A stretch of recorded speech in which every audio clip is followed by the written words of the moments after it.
Эрик Ванс «Внушаемый мозг. Миды сендіру». Кімді адамның миы қызықтырады, сол туралы болады бұл кітап. Сіздер білесіздер, менің білімге, ғылымға сүйенген ғана деректерді беретінімді. Сондықтан да ғылымдағы сиқырлы түрде жазылып кетіп жатырған адамдарға түсінік. Бірақ осы екі видео религиялық сенім туралы. 1976 жылы 34 адамның өмірін алып кеткен Филадельфиядағы америкалық легионада шыққан ауру туралы.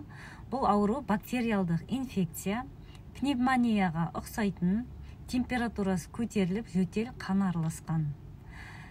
Бұның вакцинасы жоқ, оның арты өлімге алып баратын еді. 1978 жылы бұл ауру қайталанады Южный Калифорнияда, бірақ бұрынғыдай қауіпті болмайды. Ди мен Сэндидің 1,5 жастағы баласы осымен ауырады. Ди туғаннан религиялық ұйымда осындай сенімде өскен бала, өзінің сеніміне ешқандай да күмәні жоқ. Құдай адамды жаратты қайталанбастай қылып, және сыйынсаңыз ғана өзіңізді, жанұяңызды, басқа да алыстағы адамдарды жазаласыз. Ол үшін ауру шығып жатырған жерден кету керек деп сендірді. Сэнди бұл сенімге жаңадан келді.